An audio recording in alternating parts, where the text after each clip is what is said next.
새해가 되면 사람들이 가장 많이 사용하는 단어가 어떤 단어일까요? 네, 새해 복 많이 받으세요. 그 단어 많이 사용하죠. 또 새해가 되면 많은 사람들이 사용하는 단어가 있습니다. 그게 뭐냐면 희망이라고 하는 단어입니다. 희망 또는 소망. 새해가 되면 많은 사람들이 어디로 가요? 일출을 보기 위해서 산이나 바다로 가죠. 유명한 일출 장소를 찾아서 가게 됩니다. 거기서 일출을 보고 새해 희망이 이루어지기를 많은 사람들이 빌죠. 하지만 예수님을 믿는 성도들은 대부분 어디를 찾아가요? 교회를 찾아가죠. 교회에 가서 송구영신 예배나 새해 감사 예배를 드리게 됩니다. 그 예배를 통해서 하나님의 말씀을 듣죠. 그리고 그날 하나님이 주시는 약속의 말씀을 붙잡고 새해 희망, 새해 소망이 이루어지기를 또 우리는 간절히 하나님께 기도하게 됩니다. 국민일보에 보니까 정상일 씨라는 지휘자에 대한 기사가 실린 것을 봤습니다. 그는 현재 충남 당진에 있는 세한대학교 실용음악과 교수로 재직 중입니다. 그는 과거에 비장애인으로서 세계 20여 개 나라의 오케스트라 지휘자로서 유명세를 떨쳤던 화려한 경력의 소유자입니다. 그렇게 이름을 떨치며 살던 그에게 어느 날 갑자기 시련이 찾아왔습니다.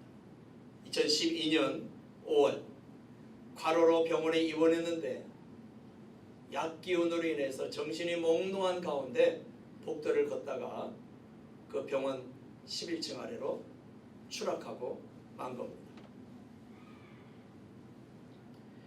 그때 그는 기적적으로 살아났지만 큰 부상을 당해서 지체장애 1급 판정을 받게 되었습니다. 사고 후에 어떻게 했겠어요? 이 사람이 미래에 대한 아무런 희망도 없음을 알고 절규했습니다. 하나님을 절규했습니다. 하나님을 원망했습니다. 인생을 포기하려는 그런 마음도 가졌습니다. 그러나 그가 태어난 이후에 제일 먼저 찾아간 곳이 있었습니다. 그곳은 바로 교회 기도실이었습니다. 그 기도실에 가서 그는 기도하기 시작했습니다. 그렇게 간절히 기도하던 중에 그가 하나님의 말씀을 받았습니다. 이런 말씀을 그가 받았습니다. 결코 희망을 버리지 말라. 내가 너와 함께 하리라. 결코 희망을 버리지 말라. 네가 이렇게 되었다고 해서 희망을 버리지 말라. 내가 너와 함께 하리라. 그는 이 하나님의 약속의 말씀을 듣고 위로를 받았습니다. 그리고 힘을 얻었습니다. 또한 희망을 가졌습니다. 휠체어를 타고 무대에 오르는 소망을 갖고 그때부터 재활훈련에 매진했습니다. 마침내 그는 1년간의 재활훈련을 마치고 학교로 복귀했습니다. 그뿐 아니라 2016년에는 대한민국 휠체어 찬양단을 창단했습니다. 이 합창단은 지휘자와 100여 명의 단원이 모두 휠체어를 타는 세계 유일의 합창단이라고 합니다. 그는 이동이 쉽지 않은 이 100여 명의 단원들을 이끌고 세계 여러 나라에서 연주회를 했고 2017년에는 미국 카네기홀에서 열린 제1회 세계 성가 합창제에도 참가했습니다. 지난해 평창 동계 장애인 올림픽 대회 때는 개회식에서 이 100명의 단원들과 함께 애국가를 합창했습니다.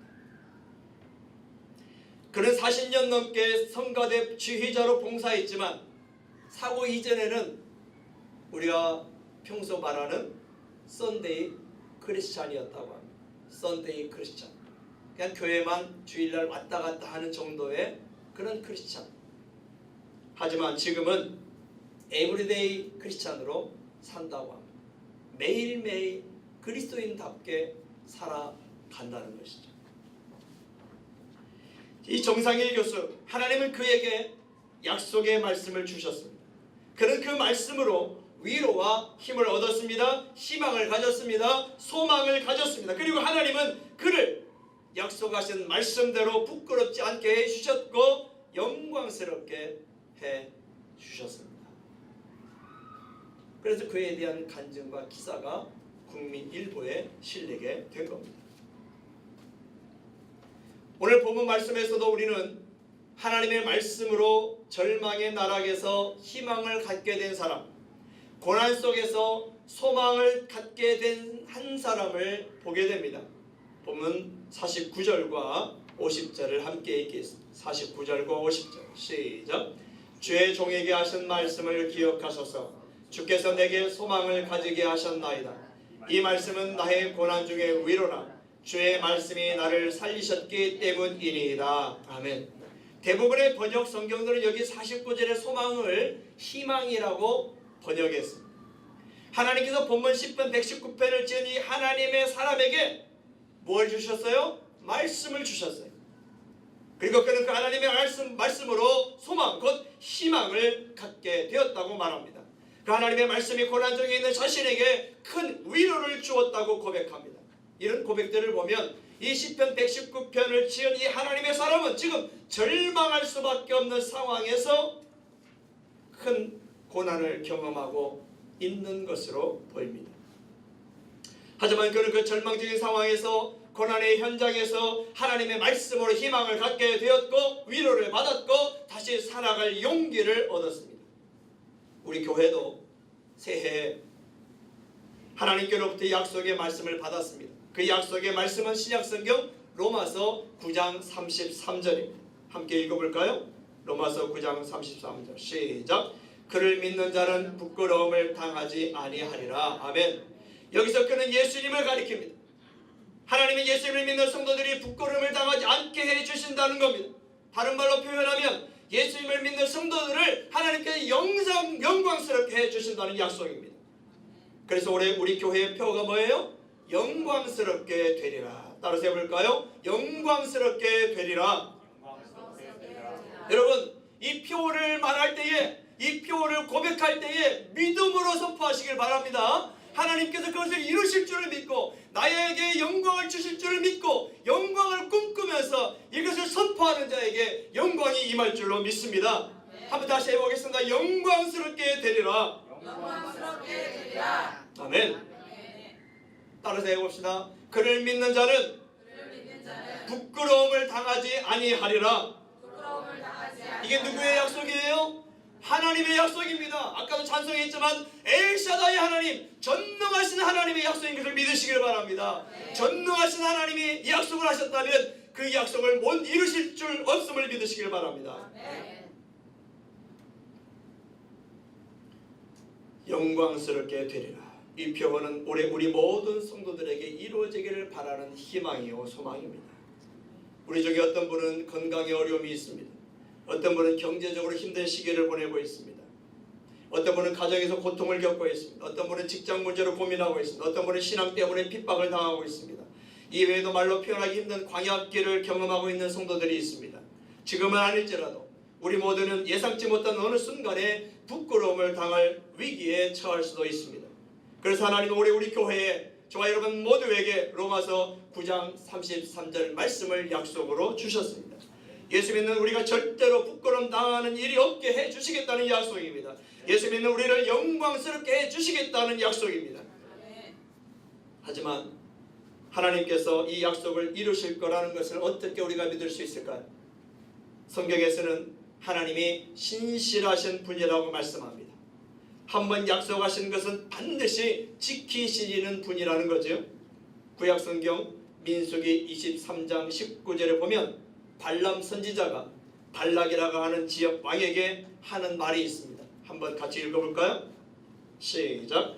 하나님은 사람이 아니시니 거짓말을 하지 않으시고 인생이 아니시니 후회가 없으시도다.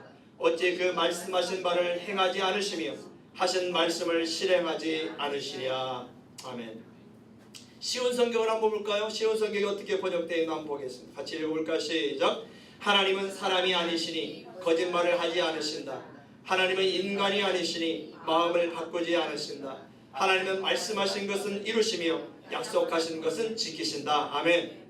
하나님은 거짓말을 하지 않으시고 하나님은 말씀하신 것은 이루시는 분이시기 때문에 약속하신 것은 지키시는 하나님이시기 때문에 이 로마서 9장 33절에 그를 믿는 자는 부끄러움을 당하지 아니하리라는 이 약속의 말씀도 반드시 이루실 것을 믿으시기를 바랍니다. 그런데 오늘 본문은 하나님의 약속이 아무에게나 그냥 이루어진다고 말하지 않습니다. 단순하게 예수님을 믿는다고 해서 하나님의 귀한 약속이 막무가내로 이루어지는 것은 결코 아니라는 것이죠. 썬데이 크리스찬의 삶을 사는 자에게 하나님의 영광이 임한다는 것이 아니지요. 설교 맨 앞에서 정상일 교수에 대한 이야기를 언급했는데요. 하나님이 그에게 약속하신 결코 희망을 버리지 말라, 내가 너와 함께하리라는 말씀이 그냥 이루어졌습니까? 아닙니다. 그는 힘든 재활치료를 견뎌내야 했습니다.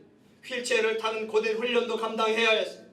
고난 중에도 그는 썬데이 크리스찬에서 에브리데이 크리스찬이 되었습니다. 그랬더니 비록 하반신이 마비된 1급 지체 장애인이지만 하나님께서는 그를, 예수 믿는 그를 부끄럽지 않게 해주셨습니다. 다시금 우리나라와 세계 사람들 앞에서 휠체어를 탄 기적의 지휘자로 영광스럽게 해주셨습니다. 그래서 사람들은 그를 향하여 휠체어를 탄 기적의 지휘자다 이렇게 부른다고 합니다. 그렇다면 우리에게 주신 하나님의 약속이 저와 여러분에게 이루어지기 위해서는 무엇을 먼저 해야 할까요? 첫 번째로 본문 51절을 함께 읽겠습니다. 51절 시작. 교만한 자들이 나를 심히 조롱하였어도 나는 주의 법을 떠나지 아니하였나이다.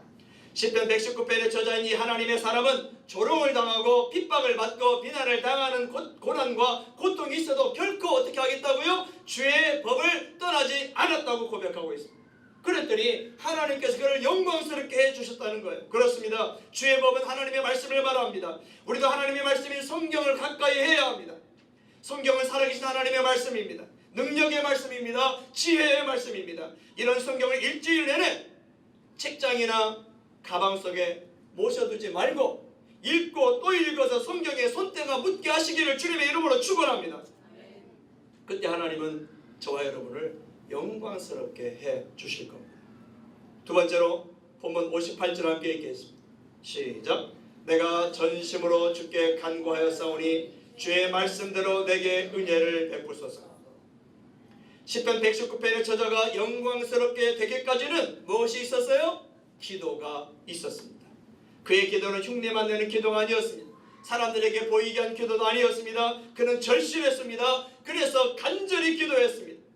우리도 그렇게 기도해야 합니다. 기독교인에게 기도는 선택이 아닌 필수라고 하는 말이 있습니다. 덴마크의 철학자 키엘케고르는 기도를 영혼의 호흡이다 이렇게 말했습니다. 영혼의 호흡이다. 호흡을 멈추면 죽듯이 기도를 멈추면 죽은 것과 다름없기 때문입니다. 사랑하는 성도 여러분, 우리가 이렇게 온 마음으로 기도하면 어떤 일이 일어나게 될까요?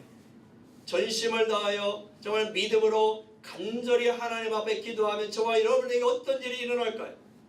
기도하면 답답했던 삶에 환한 빛이 들어오기 시작합니다. 기도하면 신기하게도 불가능하던 일이 술술 풀리고 꼬였던 것이 풀려집니다. 기도하면 그 순간에 온갖 해결책이 떠오르게 됩니다. 기도하면 멈추었던 감추었던 미래와 축복이 나타납니다. 기도하면 인생을 향한 크고 놀라운 계획이 펼쳐지기 시작합니다. 기도하면 큰 문제가 작아집니다. 기도하면 용서할 수 있습니다. 기도하면 상처가 치유되고 내 마음이 넓어집니다. 기도하면 더 깊은 은혜의 사람, 더 놀라운 능력의 사람이 될 수 있습니다. 기도하면 나를 위하여 하나님이 움직이신다는 것을 믿으시기를 바랍니다.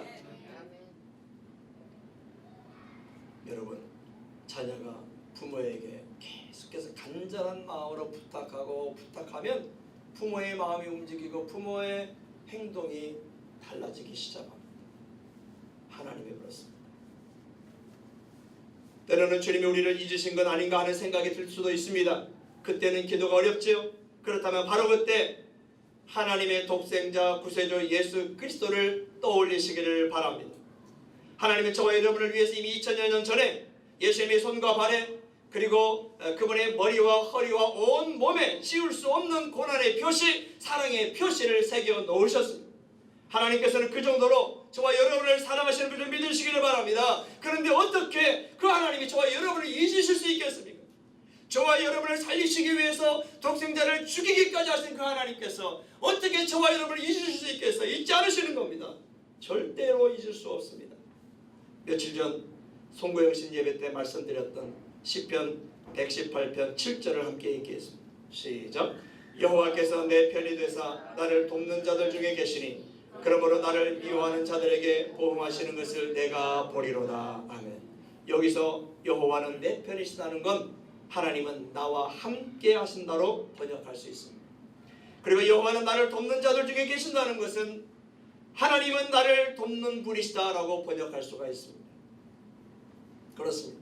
하나님은 저와 여러분과 함께 하신 걸 믿으시기 바랍니다. 하나님은 저와 여러분을 돕는 분이신 것을 믿으시기를 바랍니다. 그 사실을 믿고 하나님 앞에 간절히 기도하시기를 바랍니다. 그때 하나님은 저와 여러분에게 영광스러운 일을 경험케 해주실 줄로 믿습니다. 세 번째로 본문 62절을 함께 읽겠습니다. 62절 시작. 내가 주의 의로운 규례들로 말미암아 밤중에 일어나 주께 감사하리이다. 아멘. 시편 119편의 저자가 영광스럽게 될 수 있었던 또 하나의 이유는 그가 감사할 줄 알았기 때문입니다. 그는 자다가도 벌떡 일어나 하나님께 감사했습니다. 하나님을 향한 감사는 아무리 많이 해도 부족합니다. 그러니 입에 감사를 달고 살 수 있기를 바랍니다. 감사는 기적을 일으키기 때문입니다. 입에 감사를 달고 사는 사람, 그에게는 기적이 일어납니다. 하나님의 영광이 그에게 임할 줄로 믿습니다. 사랑하는 성도 여러분, 하나님은 구약에 약속하신 대로 우리 죄를 사하시기 위해서 독생자 예수 그리스도를 십자가로 보내셨습니다.